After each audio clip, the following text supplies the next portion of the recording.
Are you ready? For the first time in close to 2 years, Nairobi City County Governor Johnson Sakaja held a meeting with the former Prime Minister and Azimio coalition leader Raila Odinga. Flash flood from the Nairobi River have devastated homes in various informal settlements, including Majengo, Kitui Village, Kinyago, Kanuku, Blue Estate, Motherland, Mlolongo, Mugunda, and Kiambu. This calamity has led to the displacement of hundreds of residents, forcing them to seek refuge with the neighbors and in local churches. Well, ladies and gentlemen, this is a statement on the flood emergency in Nairobi, and it's a statement that we're making after extensive meeting with the representatives of Nairobi, that is honorable members of parliament, and also with the governor of Nairobi.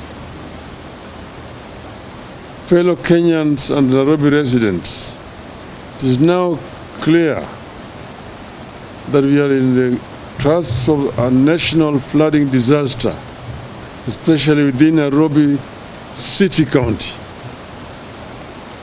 Relentless rains currently pounding the nation have caused severe damage, including loss of lives, destruction to infrastructure, and overwhelmed the city's poorly managed drainage system. I have held a consultative meeting with the political leadership of Nairobi, including members of the National Assembly and the Senator, with the aim of getting a clear picture, shining sharp focus on the suffering of residents, as well as mobilizing urgent support for mitigation measures. We hasten to add that all such mitigation measures are emergency ones, but the conversation must later move to long-term actions to safeguard the lives and property of the city's residents. Allow us first to send a message of condolences to the families and friends of those who have lost their lives following the floods, as well as a message of goodwill to those who have suffered losses in whatever form. Be assured that your leaders, we are doing all in our ability and power to extend all possible forms of support at this time. We call upon the national and county governments to lead from the front in rescue and support missions. We also appeal to local and international partners to join us in this venture.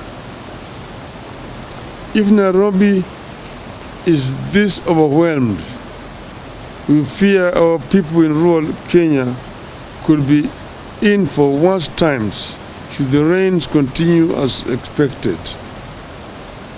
We therefore call on our county governments to learn from Nairobi's helplessness and do better for our people. And we have seen on television screens conditions in several parts of our country. As of this morning, the general outlook in parts of Nairobi has been as follows. Severe flooding has covered all the roads in the Kamkunji area. Flash flood from the Nairobi River have devastated homes in various informal settlements, including Majengo, Kitui Village, Kinyago, Kanuku, Blue Estate, Motherland, Mlolongo, Mugunda, and Kiambu. This calamity has led to the displacement of hundreds of residents, forcing them to seek refuge with the neighbors and in local churches. The footbridges connecting the neighborhoods of Embakasi and Makadara have been washed away due to the raging waters.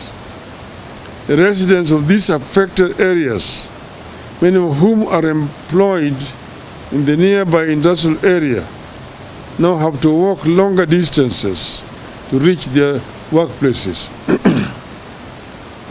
In Embakasi West constituency, all footbridges at Alexin, City, Carton have been swept away. 1,500 households displaced at Alexin, City, Carton by Nairobi River bursting its banks. 700 households in Kariobangi South displaced by storm, water and sewage bursts. 1,000 households displaced by storm, water and sewage bursts in Molem Ward. 1,000 homes affected by storm water in Umoja 1 and Umoja 2. 2 children's homes displaced by storm water, and over 500 orphans have no place to sleep. Umoja 1 Primary, Buruburu Primary, Kariobangi South Primary, Busara Primary, and Peter Kibukosia Primary totally flooded. Over 3,000 mattresses required, food for over 10,000 temporary shelters required for over 1,000 people. 50 people reported injured, no casualties so far. Mathare and Ruaraka constituencies, dwellings and properties on ground level have been submerged, and there are reports of 1 dead from the electrocution. River Mathare burst its banks while the storm overflows from Thika Superhighway have poured into low-lying areas of the constituencies. The Mathare ground situation is currently as hereunder. Households affected are 5,200. Total number affected are about 14,000 individuals. Temporary shelter is currently at Mathare Special School for displaced residents from Huruma and Kiamaiko. Those displaced from hospital ward and Mabatini are sheltered temporarily at Mathare Vocational Training Center and ODM office.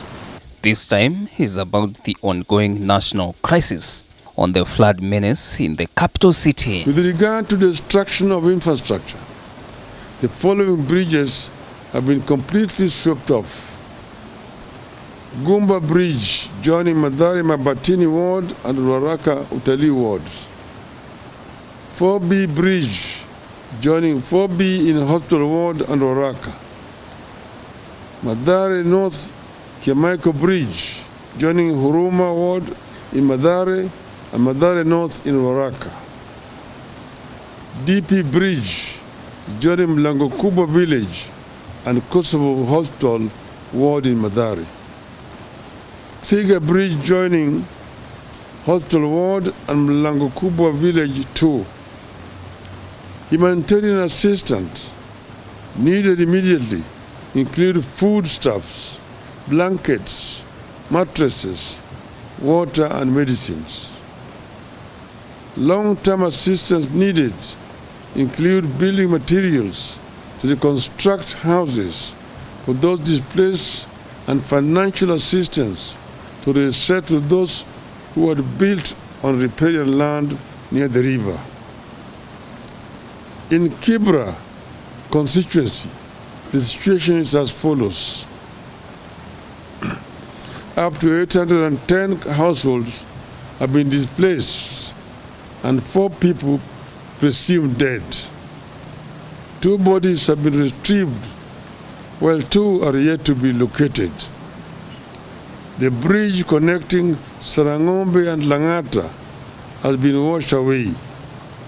We beseech residents to immediately move to higher ground to avoid being caught in more flooding. In Embakasi South constituency, the unfolding situation is as this. Nairobi River has broken the banks and swept into Kware Primary School, where it is about 3 feet high. It has covered the houses at Kimondo area and has filled the Bimji Kware hole. In Kwanjenga, the water has backed up the road all the way to Ebenezer's shop. In Kwaruben, the whole of the lower Ruben is underwater. The 3 bridges connecting Kwaruben and Makadara have been swept away. That is the Sinai Ruben Bridge, the Lunga Ruben Bridge, and the Kingston Ruben Bridge. The Kware Sinai Bridge has also been swept away. There are clear indications that any existing emergency systems are overwhelmed and will not cope the more the disaster unravels. It is therefore our urgent appeal that 1. The President and government hereby declare the floods a national disaster and immediately activate all emergency mechanisms, including military disaster response teams. 2. The Red Cross moves to launch an emergency disaster support kitty to assist families affected by the flooding for urgent distribution on a case-by-case basis. As we speak, the Azimio members of parliament assembled here have already put together the sum of Kenya shillings 1 million as a start, which shall be given to the Red Cross in Nairobi for distribution to the affected people. The county and national governments unveil a robust, that is 3. The county and national governments unveil a robust information gathering and sharing system to enable people report and avoid disasters as they unfold. The floods have left several families homeless, displaced, and many bereaved. While we continue to receive reports from other parts of Nairobi and access to some neighborhoods that remains critically limited, we appeal to the government and other disaster response agencies to launch thorough search and rescue efforts in all affected areas and provide food rations, blankets, and medication to affected residents.